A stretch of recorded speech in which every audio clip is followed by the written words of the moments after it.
अस्सलाम वालेकुम everyone, hope you all are fine. और आज का हमारा टॉपिक है ACT therapy. What is ACT therapy?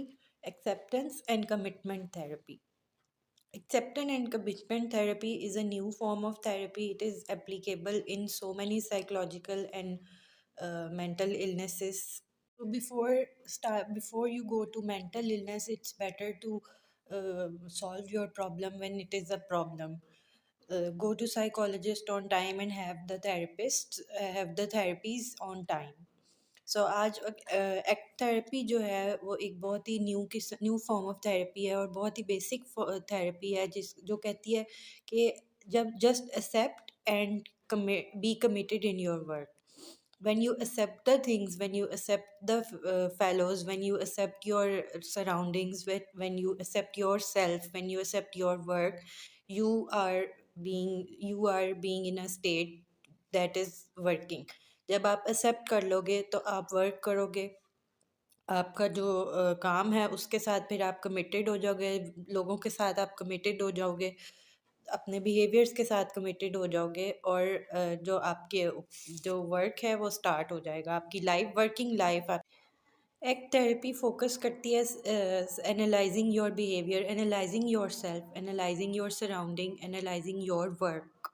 जब सबसे पहले आप अपने आप को जानेंगे, अपने इर्द गिर्द को जानेंगे, अपने काम को जानेंगे और दूसरों को जानेंगे, तो उसके बाद आपका जो एक्सेप्टेंस एंड कमिटमेंट थेरेपी है वो स्टार्ट होगी. आपका ब्रेन फंक्शनल होना स्टार्ट होगा, आपसे काम और दुनिया में मिलना जुलना स्टार्ट. It states के speak for yourself on need. How is the way you act with people, your wants, your wishes. Focus on yourself. Focus on your self thought. Focus on your cognition. You will accept your surroundings. You will get to know what you want in your work, what you want in your surroundings, what is yourself, what is your inner thoughts, what is your thought pattern going, what is the kind of behavior you are acting. And this is all about act therapy. इसमें सबसे important बात है कि आपको लोगों का पता चले कि जो अगले का बिहेवियर है क्या वो आपको पिंच कर रहा है या ये उसका way of reaction, way of socialising ही ये है. ये जो एक्ट थेरेपी है ये इस पे बहुत फोकस करती है कि is this the behaviour of other person और is this the point he is pinching you consciously. तो एक्ट थेरेपी इस बात को बहुत फोकस करती है. एक्ट थेरेपी की ये मेन पॉइंट है कि when you are accepting the things, you are accepting your surroundings, you are accepting your things, you can behave socially very nice. The first thing is analyzing your behavior, and the second thing is acceptance about जो लोग आपको तकलीफ़ दे रहे हैं, जो लोगों का behaviour है, क्या ये उनका बिहेवियर है या वो आपको कॉन्शियसली पिंच कर रहे हैं, या ये उनका बिहेवियर है, ये उनकी वे ऑफ एक्टिंग है, वे ऑफ सोशलाइजिंग है, way of acting in the world है, ये उनका क्या है. इस चीज़ को जब आप जान लेंगे तो you will feel everything is fine, everything is okay, you are going fine, he is going fine, and you will come in the next step, that is socialization. आपकी सोशलाइजेशन फिर स्टार्ट होगी और आप जो आपके सोशल रिलेशन है, social behaviour है आपका, उस तरफ आप नेक्स्ट स्टेप में फॉल करें. जब आप इन स्टेप से आगे बढ़ेंगे तो नेक्स्ट स्टेप आपका आएगा social relation, social work, your behaviour, your thought pattern. फिर आप अपने थॉट पैटर्न को अप्लाई कर सकेंगे इस थेरेपी के ज़रिए. You will accept and you will be committed in your self and your work. तो बेसिकली एक्ट थेरेपी आपको ईज़ देती है, आपके बिहेवियर को, आपकी सोच को आसानी देती है, आपकी सोच को बिठाती है, जो आपको परेशान करती हैं बातें उसको बिठाती है आपके जहन में, आपका रवैया ठीक करती है, लोगों का आपके साथ रवैया फिर ऑटोमेटिकली ठीक हो जाता है, क्योंकि फिर आपको पता चल जाता है कि is this the behaviour of other person और is this what the thing is, the point is what is he pinching you और व्हाट इज़ ही डूइंग. जब आप एनालाइजेशन कर लेते हैं तो आपके अंदर एक्सेप्टेंस आ जाती है. फिर आप नेक्स्ट स्टेप पे फॉरवर्ड मूव करते हैं और आप अपने काम में फ़ोकस रहते हैं, आपका किसी और तरफ ध्यान नहीं जाता.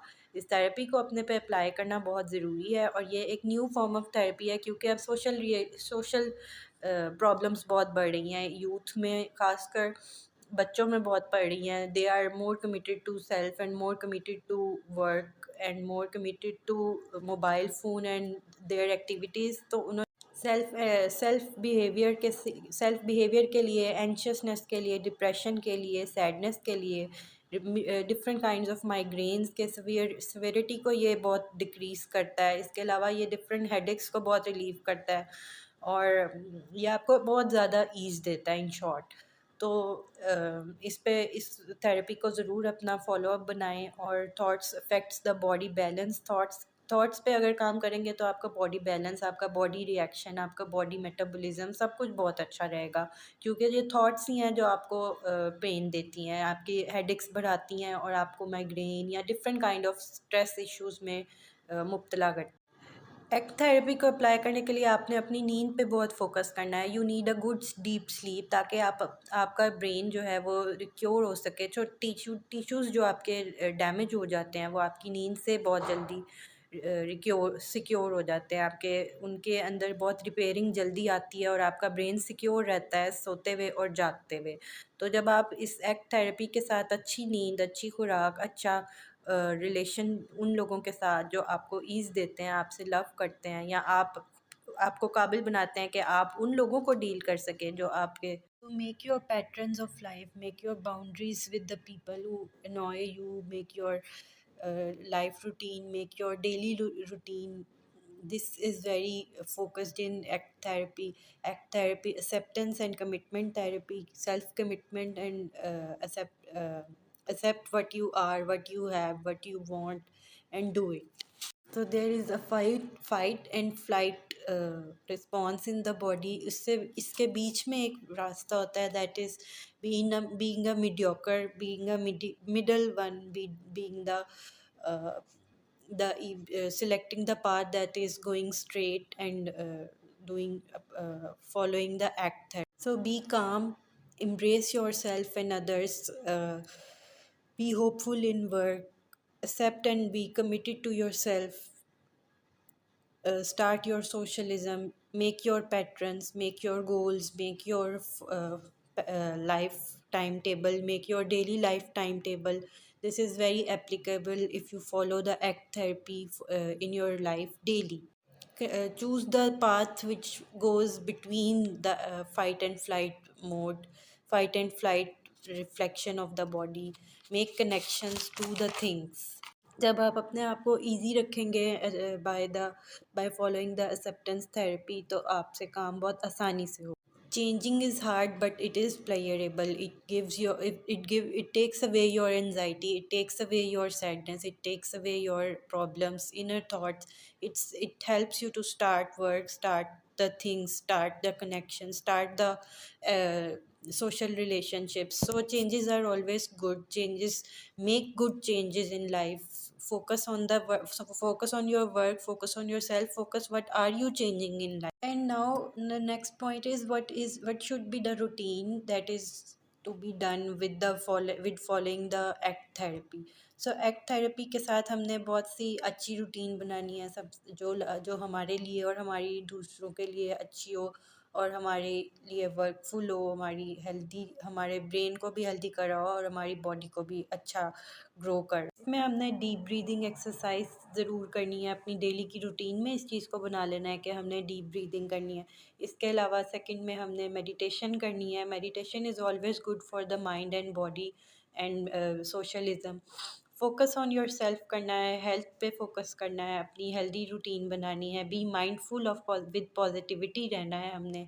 जब हम माइंडफुलनेस करेंगे, जब हम अपने आप के बारे में सोचेंगे, पॉजिटिविटी से अपने ब्रेन को भरेंगे, तो जो नेगेटिविटी है वो हमसे ऑटोमेटिकली अवे जाती जाएगी।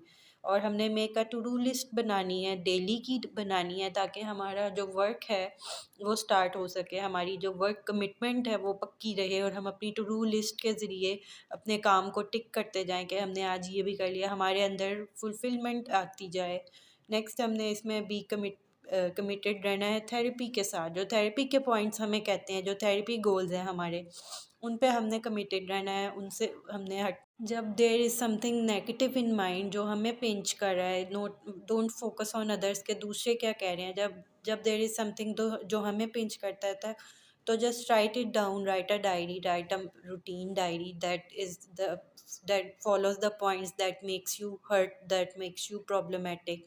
And when you will express yourself in a diary form, the negativity will go away. It will reflect in your work and your mind will be relax तक। इसमें हमने डीप ब्रीदिंग एक्सरसाइज ज़रूर करनी है अपनी daily की routine में। इस चीज़ को बना लेना है कि हमने डीप ब्रीदिंग करनी है। इसके अलावा सेकंड में हमने मेडिटेशन करनी है। Meditation is always good for the mind and body and socialism. Focus on your self करना है, हेल्थ पे फोकस करना है, अपनी हेल्दी रूटीन बनानी है, be mindful of with positivity रहना है हमने। जब हम माइंडफुलनेस करेंगे, जब हम अपने आप के बारे में सोचेंगे, पॉजिटिविटी से अपने ब्रेन को भरेंगे, तो जो नेगेटिविटी है वो हमसे ऑटोमेटिकली अवे जाती जाएगी। और हमने make a to do list बनानी है, डेली की बनानी है, ताकि हमारा जो वर्क है वो स्टार्ट हो सके, हमारी जो वर्क कमिटमेंट है वो पक्की रहे और हम अपनी टू डू लिस्ट के ज़रिए अपने काम को टिक करते जाएं कि हमने आज ये भी कर लिया, हमारे अंदर फुलफिलमेंट आती जाए।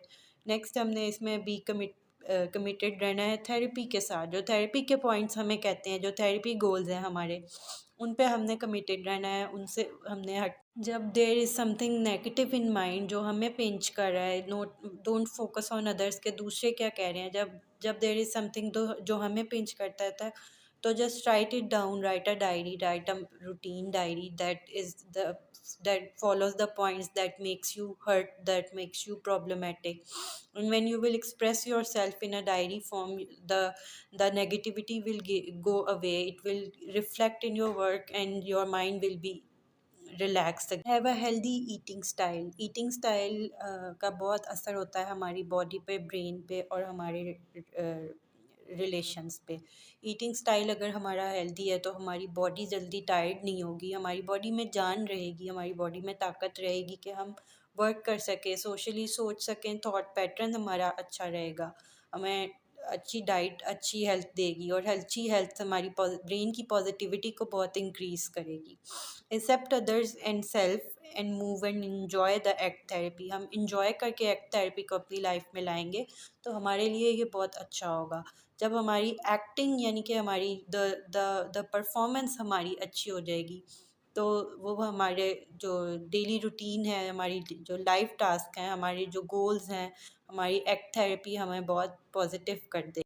अब नेक्स्ट पॉइंट आता है हमारे पास, लास्ट पॉइंट आता है कि what are the applications of ACT therapy. जिसको सबसे पहले तो एक्ट थेरेपी को अगर हम देखें तो it is applicable every behaviour, every thought pattern, every life style, every living person can apply it anywhere he wants, anywhere it reflects from the work, it reflects from the behavior. But some of the main important जिस points जिस पे हम इसको apply कर सकते हैं, वो सबसे पहले तो हमारी एनजाइटी प्रॉब्लम है, फिर हमारा डिप्रेशन प्रॉब्लम है। इन दोनों पर ये बहुत अच्छी एप्लीकेबल है, क्योंकि इन दोनों पे हमारा वर्क प्रॉब्लम स्टार्ट होता है, और इन दोनों पे अगर हम इनको अप्लाई करें तो हमारी एनजाइटी बहुत हद तक क्योर हो जाती है। हम एनजाइटी से फ़ाइट करना, और आहिस्ता आहिस्ता हम एनजाइटी से निकल आते हैं, क्योंकि हम इन द वर्क इतना इंडल्ज हो चुके होते हैं, इतना हम ग्रो हो चुके होते हैं कि हमारी जो एनजाइटी है वो ऑटोमेटिकली फिर अपने जगह हटा लेती है। जब हम ब्रेन को एक्सप्रेशन देंगे, ब्रेन को फाइट और फ्लाइट मोड से निकाल देंगे, ब्रेन को डिफरेंट पाथ देंगे, तो हमारा ब्रेन जो है वो बहुत अच्छा वर्किंग और फंक्शनल हो जाएगा। तो एनजाइटी में it is very applicable. If you know, just show it what you are, what you want and what you want to do, what others want. Just ignore the things that is pinching your mind. Just accept the things and be committed with your work. Act therapy का जो निचोड़ है हमारे पास वो यही है कि just accept the things and be committed with yourself, with your work. Secondly, ये डिप्रेशन में कैसे है? डिप्रेशन में हमारी जो फीलिंग्स हैं वो डाउन हो जाती है, हमारी जो सैडनेस है वो हाई हो जाती है, हमारी जो सेल्फ वर्थ है वो ख़त्म होना शुरू हो जाती है आहिस्ता आहिस्ता। तो डिप्रेशन में इसको हम अपने आप को समझा सकते हैं कि we are well, we are doing well, we are going fine, we are acting like we are very fine, we are relaxed, we are calm, we will do it, we are doing it, we know how to do it, we should do it. तो इस तरह की statements जब हम अपने mind को कहेंगे, अपने आप को कहेंगे, तो हम हर चीज़ में प्लेयर फील करेंगे, और फिर हम अपने आप हम अपनी लाइफ को चीयर करेंगे।